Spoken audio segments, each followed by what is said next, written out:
Hey hello everyone, welcome back to my YouTube channel that is study with.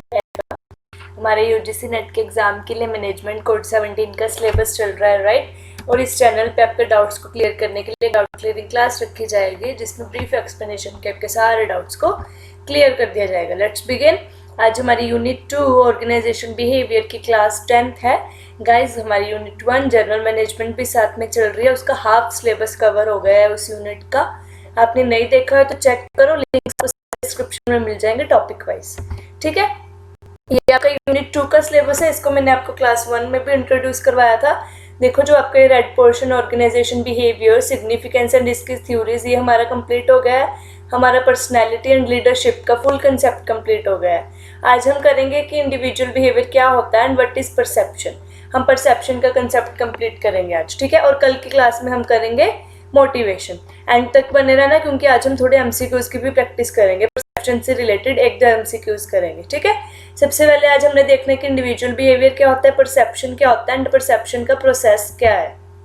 सबसे पहले what is individual behaviour. देखो group behaviour क्या था, जब हम पूरे ग्रुप ऑर्गेनाइजेशन या किसी क्लास के बिहेवियर को देखते हैं। इंडिविजुअल बिहेवियर जब हम किसी एक ह्यूमन बीइंग की एसोसिएशन को देख के उसके बिहेवियर को देखते हैं, ठीक है। Facts in that there is a lot of difference among individuals. हमें क्या पता है कि क्या फैक्ट है दैट हर इंडिविजुअल अलग है, उसकी नेचर, उसका perception, thinking, learning, motivating level सब अलग है। इसलिए हमें एक इंडिविजुअल के बिहेवियर को ऑर्गेनाइजेशन में देखना जरूरी है, ताकि हम उसके ह्यूमन के बिहेव को अंडरस्टैंड कर पाए। वेरिएबल्स क्या है ह्यूमन बिहेवियर के? दो वेरिएबल है इसका, पर्सन और एनवायरनमेंट। इन दोनों के मिलके जो बनता है वो है एक ह्यूमन बिहेवियर। पर्सन के क्या क्या चीज़ें इफेक्ट करते हैं उसके बिहेवियर को बनाने के लिए? सबसे पहले तो उसके स्किल्स क्या है, क्या एबिलिटी है उसकी पर्सनैलिटी क्या है, परसेप्शन मतलब उसका दूसरी चीज़ों को देखने का नज़रिया क्या है, एटीट्यूड कैसा है उसका, वैल्यूज एंड उसके एथिक्स किस नेचर के, राइट। और एनवायरमेंटल फैक्टर्स कैसे करते हैं कि ऑर्गेनाइजेशन कैसी है, वो जहाँ काम कर रहा है उसके वर्क काम के ग्रुप कैसा है, उसका ग्रुप बिहेवियर कैसा है, उसकी जॉब किस लेवल की है और उसकी पर्सनल लाइफ कैसी है। इन दोनों चीज़ों को जब हम मिला के हम उसका प्रॉपर बिहेवियर देखते हैं, उसको हम बोलते हैं इंडिविजुअल बिहेवियर। कौन कौन से फैक्टर्स इन्फ्लुएंस करते हैं इंडिविजुअल बिहेवियर को? इंडिविजुअल की personality, ability, perception, motivation, socio culture factors and organization factor. Socio culture मतलब उसकी सोसाइटी, उसको क्या इन्फ्लुएंस कर रही है, उसको जो एनवायरनमेंट है। ऑर्गेनाइजेशन फैक्टर्स में क्या आएगा कि कैसे उसकी जॉब है, उसके जो साथ में कंपेनियंस है, ग्रुप है, उनका कैसा नेचर है, उनकी कैसी पर्सनैलिटी है, right. Foundation of individual behaviour. Individual behaviour में क्या क्या है? देखो सबसे पहले तो पर्सनल फैक्टर्स आते हैं कि एक इंडिविजुअल के पर्सनल फैक्टर्स क्या है, जैसे उसकी एज, उसकी एजुकेशन, एबिलिटी एंड क्रिएटिविटी क्या है। सेकंड पे हम देखते हैं उसके साइकोलॉजिक फैक्टर्स, ठीक है। साइकोलॉजिक फैक्टर्स में उसके साइको मतलब उसके माइंड से रिलेटेड, जैसे उसकी पर्सनैलिटी कैसी है, उसके सोचने का नजरिया कैसा है, उसका attitude, value and learning ability कैसी है। थर्ड पे हम देखते हैं उसके ऑर्गेनाइजेशन सिस्टम एंड रिसोर्सेज, जो उसके बिहेवियर को चेंज करने में हेल्प करती है। दैट आर फिजिकल फैसिलिटीज क्या प्रोवाइड हो रही है उसको, उसके लीडरशिप कैसे प्रोवाइड कर रहा है, रिवार्ड सिस्टम क्या है, दैट अगर वो अच्छा काम करता है देन उसको रिवार्ड्स मिल रहे हैं या नहीं, उसको मोटिवेट किया जा रहा है या नहीं। स्ट्रक्चर और डिज़ाइन कैसा है आपके ऑर्गेनाइजेशन का। Last one is environmental factors. Environmental factors में उसकी जितनी भी सोसाइटी कल्चर वैल्यूज के साथ, एथिक्स के साथ रिलेटेड होती है, वो उसके बिहेवियर को बनाती है, like economic, political, social and cultural values, ठीक है। Next is perception. हमने देखा इंडिविजुअल बिहेवियर क्या होता है, किन किन चीज़ों से मिलता है। इंडिविजुअल बिहेवियर उसके खुद की personality, perception, motivation, learning and environmental factors से होती है। एनवायरमेंटल फैक्टर्स में उसकी सोसाइटी का कल्चर, एथिक्स, वैल्यूज एंड जो उसने परसेप्ट किया है अपनी ऑर्गेनाइजेशन के थ्रू, उसके ऑर्गेनाइजेशन का स्ट्रक्चर कैसा है, कैसे डीलिंग की जाती है उसके साथ, वो सारा कुछ क्या बनाता है कि इंडिविजुअल का बिहेवियर। और आज हम उसको फर्स्ट स्टेप कर रहे हैं। हमने पर्सनैलिटी पहले कंप्लीट कर लिया है गाइज, आप उस वहाँ चेक कर लेना एक बारी। आज हम उसका सेकंड स्टेप करेंगे, दैट इज परसेप्शन, जो एक इंडिविजुअल बिहेवियर को बनाता है। परसेप्शन होता क्या है? देखो पहले इस डायग्राम में देखो, ये जो डायग्राम बनी हुई है, यहाँ अगर ये वाला पर्सन देखे लेफ्ट साइड वाला, तो इसको लगेगा दैट इट इज अ 6। इस पर्सन की परसेप्शन क्या है? That it is a 6। But अगर इधर देखेगा राइट वाला person, then he will say that it is a 9, right. The diagram is like this. Right वाला पर्सन बोलेगा that it is a right and left वाला बोलेगा दैट इट इज अ 6। तो it means कि दोनों persons की अपनी अपनी परसेप्शन है, दोनों का अपना अपना नज़रिया है उसको देखने का, उसको हम बोलते हैं परसेप्शन। एग्जैक्टली देखो स्टेफन पी रॉबिन्स के हिसाब से परसेप्शन क्या है। Perception is a process by which individuals organize interpret their sensory impressions in order to give a meaning to their environment. मतलब वो अपने सेंसरी इंप्रेशन से, अपने माइंड से किसी चीज़ को किस तरह से ऑर्गेनाइज कर रहे हैं, किस तरह से उसको सोच रहे हैं, उस चीज़ को हम बोलते हैं परसेप्शन। इसका मतलब क्या हुआ कि वो किस तरह से चीज़ों को रिसीव करता है, कोलेक्ट एक्शन करता है उनको, end of taking possession apprehension with the mind और द सेंस। मतलब वो अपने माइंड में किसी भी चीज़ का परसेप्शन लेता है, क्या सोचता है उसके बारे में, वो होती है उसकी परसेप्शन। परसेप्शन देखो हाउ वी आर परसीव्ड, मतलब हमने किस चीज़ को किस तरह से परसीव किया, किस तरह से रिसीव किया, उसको किस तरह से अपने माइंड में सोचा। उसके बाद हम देखते हैं व्हाट वी डू, उस चीज़ को सोचने के बाद हम देखते हैं कि हम क्या करें, व्हाट वी से, उसका फीडबैक क्या दे, व्हाट वी थिंक, और हम क्या सोचें। ये सारे हमारे इन्फ्लुएंस करते हैं एक परसेप्शन की फाउंडेशन में, राइट। परसेप्शन के लिए देखो हमारे सेंस ऑर्गन्स यूज होते हैं, हमारे 5 सेंसेस है। साइट, जब हम देखते हैं किसी चीज़ को देख के परसेप्शन करते हैं, किसी चीज़ को देख के परसीव करते हैं कुछ। हियरिंग, हियरिंग में हम कुछ सुन के, जैसे कोई आवाज़ सुन के दैट ये एनिमल का है, कौन से एनिमल की आवाज़ है, जो हमारे माइंड में परसेप्शन होती है वो होती है hearing. Third one is touch, हम टच करके परसेप्शन करते हैं दैट पानी गर्म है, ठंडा है, राइट। देन इज टेस्ट, हम जो हमारी टंग है, हमारा जो सेंस ऑर्गन टंग है, उसके टेस्ट बर्ड्स से हम टेस्ट देखते हैं कि वो बिटरी है, सोर है, स्वीट है, क्या है, वो होती है हमारी परसेप्शन। और वो परसेप्शन किसके थ्रू देखी जाती है, taste. And last one is smell, smell के थ्रू हम क्या देखते हैं, दैट इट इज़ फ्रेगरेंस आ रही है कि थोड़ी आपको गलत बदबू टाइप आ रही है, दूसरी, समझ आया। तो इस तरह से जो ये हमारे सेंस ऑर्गन्स है ये हमारी परसेप्शन में हेल्प करते हैं, इनको हम बोलते हैं सेंसरी परसेप्शन, जो सेंस ऑर्गन्स के थ्रू की जाती है कि हमने देख के, सुन के, हाथ लगा के, स्मेल करके और टेस्ट करके क्या परसेप्शन की, क्या हमने अपने दिमाग में उसको रिसीव किया और क्या थिंक किया, ठीक है, उसको बोलते हैं परसेप्शन। परसेप्शन को हम 6 टाइप्स में डिवाइड कर सकते हैं। सबसे पहले तो ऑफ साउंड, साउंड मतलब जो हम ईयर से करेंगे सुन के, जो वाइब्रेशन से जो हमें साउंड रिसीव होगी, जो हमें वाइब्रेशंस रिसीव होंगी, उससे जो भी हम सोचेंगे, जो हम परसीव करेंगे, परसेप्ट करेंगे, उसको हम बोलेंगे of sound, perception of sound. Next is of speech, speech मतलब माउथ से बोल के कौन सी लैंग्वेज, साउंड कुछ भी हियर करोगे, right. Then is perception of touch, कोई भी चीज़ आप टच करके देखते हो, कोई भी पैटर्न, कोई भी ऑब्जेक्ट को आप टच करके देखते हो। Next is perception of taste, taste करके देखते हो उसका फ्लेवर कैसा है आपके टेस्ट बर्ड्स के थ्रू।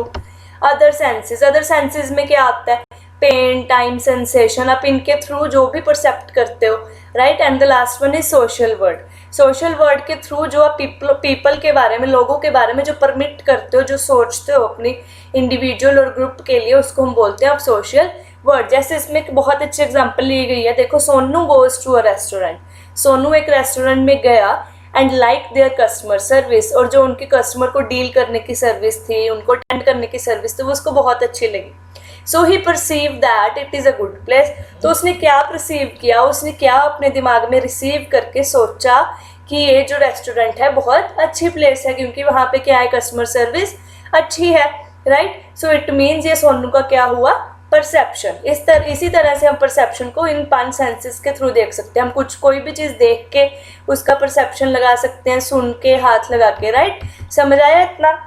अब हम देखते हैं परसेप्शन का प्रोसेस कैसा। अभी हमें किसी भी चीज़ को परसेप्ट करना है, अपने दिमाग में देखना है, उसके बारे में सोचना है, हम क्या सोचते हैं, कैसे सोचते हैं, उसका एक प्रॉपर प्रोसेस होता है। सबसे पहले हम उस चीज़ को रिसीव करते हैं, मतलब सबसे पहले जैसे मैंने किसी चीज़ को देखा, मैंने अपनी आइज़ के थ्रू परसेप्शन की, मतलब मैंने उसको क्या किया, रिसीव किया। देन हम उसको सिलेक्ट करते हैं, जो मैंने काम करना है, टास्क करना है, उसके अकॉर्डिंग जो चीज़ें मैं देख रही हूँ उनमें से मैं एक चीज़ सिलेक्ट करूँगी जिसके बारे में मुझे परसेप्शन करनी है।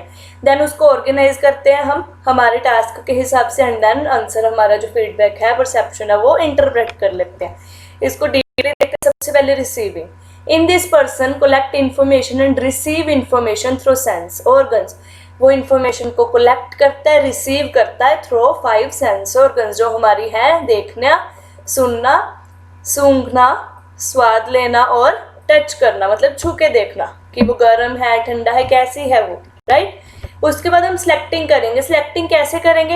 Hair a person does not receive data randomly but selectively. मतलब जैसे मान लो मुझे परसेप्शन, मैंने अपनी आइज की परसेप्शन से काफ़ी सारी ऐसी चीज़ें देखी जैसे इस एग्जांपल में दिखाई हुई है। इसमें मैंने काफ़ी सारी चीज़ें देखी और मैंने अपनी नीड के हिसाब से इसको परसेप्ट किया, राइट। इसके दो पार्ट्स में डिवाइड कर सकते हैं हम उसको, एक्सटर्नली और इंटरनली। दो चीज़ों के बेस पे हम उसको सिलेक्ट कर सकते हैं। एक्सटर्नली कैसे कि उसकी इंटेंसिटी कैसी है, साइज, कंट्रास्ट, रिपीटिशन क्या है उसके, और इंटरनली कि उसका बैकग्राउंड, सेल्फ एक्सेप्टेंस क्या है, मतलब मैं खुद एक्सेप्ट करना चाह रही हूँ या नहीं, एक्सपीरियंस क्या है, राइट। अभी हमने जब सिलेक्ट कर लिया उसके बाद हम क्या करते हैं? ऑर्गेनाइजिंग। ऑर्गेनाइजिंग का मतलब चीज़ों को प्रॉपर ऑर्डर में लगाना जिस हिसाब से हमने काम करना है। We can organize data by grouping on basis of similarity. हम सॉर्टिंग कर सकते हैं, ठीक है, हम ऑर्गेनाइज कर सकते हैं। लाइक एक बिल्कुल एक नेचर की आइटम्स इसमें, बिल्कुल एक नेचर की इसमें, इस तरह से हम ऑर्गेनाइजिंग कर सकते हैं। Establishing a figure is basic process of perception. By figure we mean what is kept as main focus. मतलब हम देखते हैं कि किस चीज़ पे हमने मेन फोकस देना है एंड किस चीज़ पे थोड़ा कम फोकस देना है। एंड एंड पे हम क्या करते हैं लास्ट स्टेप में? इंटरप्रेटिंग। मतलब हम परसीव कर लेते हैं, हम परसेप्शन कर लेते हैं उस चीज़ की जिसको हमने फर्स्ट पे रिसीव किया था हमारे सेंस ऑर्गन्स के through. It means forming an idea about a particular object depending upon the need. The information we sensed, मतलब जो सबसे पहले हमने सेंस की थी, अपने सेंस ऑर्गन के थ्रू रिसीव की थी, उसके बाद उसको सिलेक्ट करके ऑर्गेनाइज किया था, वो फाइनली क्या होगी? हमारी कैटेगराइज हो जाएगी, इंटरप्रेट हो जाएगी। इसमें हम दो चीज़ें देखते हैं बच्चों, हॉलो इफेक्ट एंड स्टीरियोटाइपिंग। सबसे पहले समझो हॉलो इफेक्ट होता क्या है। हॉलो इफेक्ट होता है जब हम किसी के बारे में पॉजिटिव सोचते हैं, जब हम बोलते हैं ना first impression is the last one, और जब वो पॉजिटिव इंप्रेशन होता है हम उसको बोलते हैं हॉलो इफेक्ट। इसका ऑपोजिट होता है हॉर्न इफेक्ट। हॉर्न सिर्फ नेगेटिव होता है ये भी फर्स्ट इंप्रेशन लास्ट वाला है, बट ये क्या होता है? नेगेटिव। इसकी एग्जांपल लेते हैं। देखो जैसे हॉलो इफेक्ट है, जैसे मैंने एक इंडियन से बात की, मैंने दूसरे इंडियन से बात की, दोनों ने बहुत अच्छी मेरे साथ डीलिंग की, बहुत अच्छी मेरी खुद की लैंग्वेज में जो मुझे कंफर्ट था उसमें कम्युनिकेशन किया। देन मैंने क्या परसेप्शन लगाई? That all Indians are good. It means कि मैंने हॉलो इफेक्ट यूज़ किया कि मैंने एक इंडियन से बात करके मैंने उसके सारे के बारे में बताया। या अगर हम इंडिविजुअल के बारे में बात करें, अगर मैंने एक इंडिविजुअल की कुछ गुडनेस देखी और उसको बोल दिया that he is so good, it means it is a hollow effect. But horn क्या है कि मैंने उसकी कोई ऐसी नेगेटिविटी देखी, मैंने बोल दिया कि ये बेकार है, ये यूजलेस है चीज़, दैट इज हॉर्न इफेक्ट। ठीक है, हॉलो एंड हॉर्न इफेक्ट में डिफरेंस समझ आया। एंड देन इंटरप्रेटिंग में हम यही चीज़ करते हैं, हम हॉलो इफेक्ट करते हैं और स्टीरियोटाइपिंग करते हैं, जो हमारी एंड में क्या होती है? परसेप्शन। ठीक है, इंपॉर्टेंस क्या है अब हमारी ऑर्गेनाइजेशन बिहेवियर ने? हमने देखा इंडिविजुअल बिहेवियर क्या होता है, परसेप्शन क्या होता है। अभी हमारी ऑर्गेनाइजेशन बिहेवियर में कैसे यूज होती हैं ये चीज़ें, देखो। We need to understand what role of perception in the organization is. देखो क्या क्या रोल है। Understanding associated important task to be allocated. अगर हमें एक इंडिविजुअल की परसेप्शन का समझ आए तो हम अंडरस्टैंड कर पाएंगे कि वो टास्क कैसे परफॉर्म करेगा और उसको कौन सा टास्क अलॉट करना, उसके टास्क की परफॉर्मेंस पता लगेगी एंड उसका जो प्रॉपर रोल है, परसेप्शन रोल है, वो क्लैरिफाई हो पाएगा। एग्जाम्पल देखो, every member in a group has to be clear regarding the role allocated to them. मतलब ग्रुप में हर मेंबर को पता होना चाहिए कि उसको क्या रोल एलोकेट किया गया है। Programmers write the code, test checks. ठीक है, मतलब कि जो ग्रुप में आपके जो है उनको एक काम दिया गया, एलोकेट दिया गया है, उनको प्रॉपर क्लियर है कि उनको ये काम करना है, ये एलोकेशन दी गई है। और जिसने वो प्रोग्राम बनाया है, जिसने वो एलोकेट किए हैं, वो एक प्रॉपर कोड टेस्ट चेक से उसको नोट डाउन करेगा, मतलब कि उनके परसेप्शन के अकॉर्डिंग उनको एलोकेट करेगा। राइट, अभी हम क्वेश्चंस रिवाइज करते हैं गाइस, एक दो करेंगे आज। सबसे पहले व्हाट इज परसेप्शन प्रोसेस। मैंने आपको भी इतना बड़ा प्रोसेस बताया, अब आपको इसमें से चूज करना है that what is perception process. एक एक करके रीड करते हैं। In the organizing the perceiver is influenced by figure and ground grouping and several perceptual errors such as stereotyping, halo effect, projection and perceptual difference। इसमें क्या है कि सबसे पहले एक रिसीवर वो फिगर करता है अपने सेंसेस के थ्रू, जो भी उसको इन्फ्लुएंस करवाया जाता है। देन वो उसको ग्रुपिंग मतलब ऑर्गेनाइजिंग करता है एंड एंड पे वो इन्फ्लुएंसिंग मतलब स्टीरियोटाइपिंग और हॉलो इफेक्ट करता है। Option A and option B is the selection of the stimuli for the future consideration. देखो इसमें फर्स्ट पे सिलेक्शन आ गया आपका, is governed both by factors external of the individual such as personality motivation. कहते हैं जो सिलेक्शन है वो एक्सटर्नल एंड इंटरनल फैक्टर्स के थ्रू होती है। C point is observation phase depicts the environmental stimuli by 5 senses, कि जब आप ऑब्जर्वेशन स्टेज करते हो जो आपने 5 सेंसेस के थ्रू कुछ रिसीव किया है आप उसके थ्रू करते हो। और डी है ऑल ऑफ द अबव। देखो इसमें ना आपको सारे पॉइंट्स दे दिए। फर्स्ट पे तो आपको दे दिया प्रोसेस, दैट आप पहले और रिसीव करोगे, देन आप उस फिगर को देखोगे, देन उसकी ऑर्गेनाइजिंग ग्रुपिंग करोगे, एंड देन ग्रुपिंग करने के बाद आप हॉल इफेक्ट और स्टीरियोटाइपिंग इंटरप्रेटिंग करोगे। आपके ऑप्शन नंबर ए तो 100% करेक्ट है। थर्ड में इन्होंने सिर्फ सिलेक्टिंग का बताया कि जो सिलेक्टिंग प्रोसेस है वो 2 फैक्टर्स के थ्रू होती है, ठीक है। एंड देन लास्ट में इन्होंने बताया कि जो आप ऑब्जर्वेशन करोगे वो जो आपने 5 सेंसेस के थ्रू परसीव किया था उसकी करोगे। ऑब्वियसली हम ऑब्जर्वेशन उनमें से ही करेंगे ना जो हमने अपनी आंखों से अपने सेंसेस के थ्रू देखा है, इसीलिए इसका आंसर क्या है, D all of the above. ये सारे ही पॉइंट्स आपको प्रोसेस के बारे में बता रहे हैं। आपका सेकंड क्वेश्चन है परसेप्शन में बी डिफाइंड एज। परसेप्शन का मतलब क्या है? The process of controlling, perception से हम कंट्रोलिंग करते हैं, no. The system of planning, हम प्लानिंग करते हैं। The process by which people organize, interpret experience and process material received from external environment। ये पूरे प्रोसेस की लाइन दे दी आपको। द सिस्टम ऑफ मैनेजमेंट, ये मैनेजमेंट का सिस्टम नहीं है, ये इंडिविजुअल बिहेवियर है, right. So option B and C में से देखो, ऑप्शन बी कह रहा है द सिस्टम ऑफ प्लानिंग। हम परसेप्शन में प्लानिंग करते हैं कोई, या हम थिंक करके अपना इंटरप्रिटेशन करते हैं, थिंक करके इंटरप्रिटेशन करते हैं। It means answer is option number C, क्योंकि इसमें बताया हुआ है कि जो पीपल है वो ऑर्गेनाइज करता है, इंटरप्रेट करता है एंड एक्सपीरियंस करता है, मतलब रिसीव करता है काफ़ी ऐसी चीज़ों को अपने एक्सटर्नल एनवायरनमेंट के थ्रू। इट मीन्स ये परसेप्शन की हमारी डेफिनेशन है, राइट। कल हम करेंगे motivation and theories of motivation, very important, बहुत इंपॉर्टेंट है मोटिवेशन की थ्योरीज, लेंथी भी है इंपॉर्टेंट भी है, तो ध्यान से करेंगे बिल्कुल। आप अपने नोट्स बना लेना इस वाले चैप्टर के परसेप्शन के, ठीक है। कोई भी डाउट हुआ मुझे कमेंट सेक्शन में पूछ लेना। क्लास अच्छी लगी हो तो give thumbs up. Stay tuned with study with Erica, subscribe and share please. Thank you so much.